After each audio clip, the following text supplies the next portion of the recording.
président de la FIPS, entre autres. Ça suffit largement de moi-même, si je peux dire.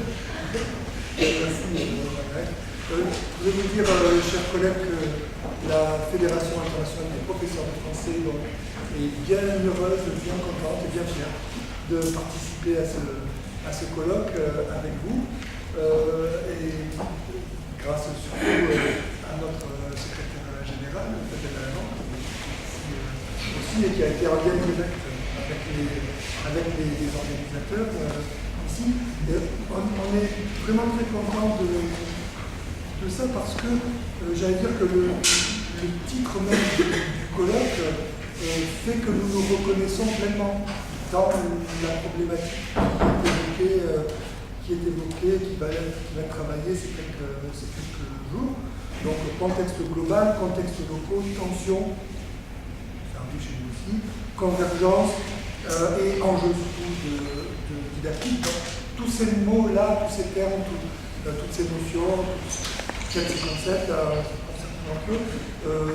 sont au cœur de nos préoccupations, de notre travail quotidien à la Fédération.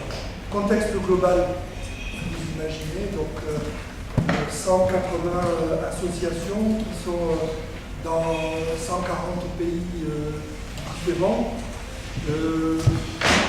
On pense avoir à peu près 80 000 adhérents. Je dis on pense parce que c'est difficile de le savoir avec précision, toujours. Et donc, il s'agit bien sûr pour nous de coordonner les actions d'enseignement de tous ces collègues autour du monde dans leur réflexion. Comme on dit, d'animer le réseau. Peut-être la notion de réseau est une notion qui ressortira ces jours-ci. Rechercher des thématiques communes, que ce soit en sociolinguistique ou en didactique. Alors, en même temps que je dis 180 associations, vous voyez bien que le contexte global, ça va aussi avec le contexte local, clairement. Parce que les associations sont totalement disparates. En taille, ça peut aller de 7 à 8 000 membres. L'association américaine des professeurs de français, qui est par peut-être la plus importante en nombre de nos associations, jusqu'à des associations qui réunissent 20-30 collègues dans un pays où le français n'a pas une place très développée. Donc, une grande disparité de taille, une grande disparité de préoccupation, bien sûr, avec des endroits où le français ne subit pas de menaces, si on peut employer ce terme, vraiment fort. D'autres endroits où, au contraire, les collègues luttent pied à pied pour ne pas être éjectés de l'enseignement secondaire, où les États qui sont toujours en quête d'économie pensent les faire à bon compte en renvoyant l'enseignement des langues à quelque chose qui serait de la sphère privée et adulte.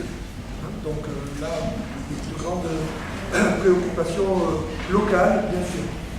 Et puis, bien sûr, des particularités très fortes en termes de culture en général, mais aussi de culture éducative et de culture d'enseignement.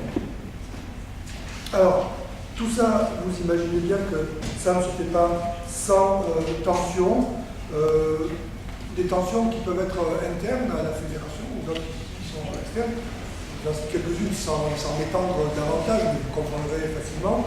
Bon, quand nous avons des collègues grecs, des collègues qui viennent de ex-république yougoslave de Macédoine, et qu'on a le malheur d'écrire en face du nom Madame une telle Macédoine, et que les collègues grecs se lèvent bon, pas bien contente quand il s'agit de coordonner les travaux de l'association israélienne avec l'Europe de l'Ouest parce que la Commission du monde arabe a du mal à l'intégrer, évidemment. Commission dont le nom même n'est pas sans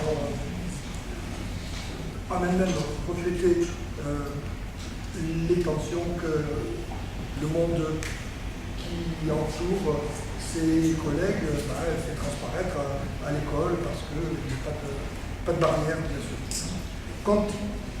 Tension externe aussi, lorsqu'il s'agit pour nous d'œuvrer auprès des organisations et des États dont nous voulons faire des partenaires et avec lesquels il faut créer des convergences d'intérêts sans toutefois tomber dans une instrumentalisation des volontés politiques qui sont, et des appétits qui sont d'autant plus nets que les puissances d'intervention de ces organismes vont en régression, et que donc on s'imagine que c'est la partie privée que nous représentons, en quelque sorte, qui peut prendre le relais.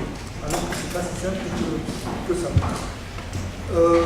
Et bien entendu, notre cœur de métier, c'est l'enseignement, et donc la recherche avec le lien avec la recherche et la didactique.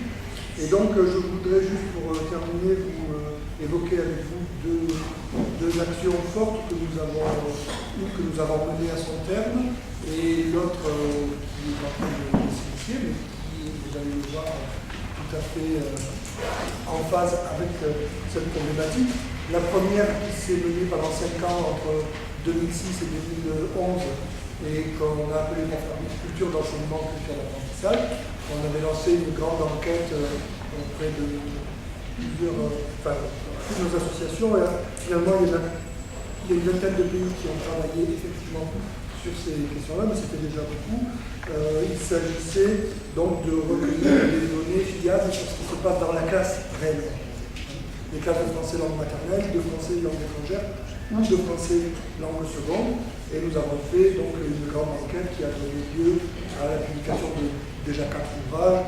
Il a donné lieu à un colloque à Jeddah au Maroc, il a donné lieu à des tas d'articles qui, je pense, a contribué véritablement à la connaissance des contextes locaux, j'allais dire à l'échelle la plus petite, puisque c'est dans la classe même que nous avons fait ces enquêtes. Et puis le dernier projet qu'on présentera un peu plus largement tout à l'heure, c'est un projet que nous allons mener, que nous avons commencé déjà à mener avec l'OIF en particulier, et qui consiste à préparer un livre blanc sur l'enseignement du français, et aussi en partenariat avec d'autres institutions. Le Guitec, je sais, va participer avec Valérie, bien sûr, et quelques autres ici. Quel est l'objectif? L'objectif, c'est de fournir aux décideurs politiques une série de données, pays par pays, pour que les décisions politiques soient éclairées, non pas simplement, ou pas seulement, j'allais dire, par des organismes officiels que peuvent être les ambassades ou les services de l'OIF, par exemple, à l'extérieur, mais par des données qui viennent des professeurs eux-mêmes. En quelque sorte, donner la parole aux enseignants pour qu'ils fassent savoir véritablement ce qu'est pour eux le fait d'enseigner le français dans le monde. Voilà. Alors, on a commencé, je vous en parlerai un peu plus largement tout à l'heure. Vous voyez que ces deux projets, finalement, ils sont bien, dans mon esprit, ils ont un lien fort l'un avec l'autre. D'abord, c'était de savoir, du point de vue didactique, exactement ce qu'on fait réellement dans les classes. Et là, je pense qu'on a beaucoup de données qui peuvent intéresser beaucoup de chercheurs. Il y a un site sur lequel vous pouvez vous faire identifier si vous êtes membre d'un laboratoire, si vous allez utiliser ces corpus pour travailler. Et puis ensuite, la deuxième étape, donc, c'est l'articulation avec les aspects plus socio-linguistiques pour avoir, espérons-nous, une action en termes de politique éducative. Voilà. Donc, nous pensons bien que la FIPF a bien sa place ici avec nous pour ces 2 jours, et nous attendons beaucoup de Moi, malheureusement, je ne pourrais pas rester demain. Merci.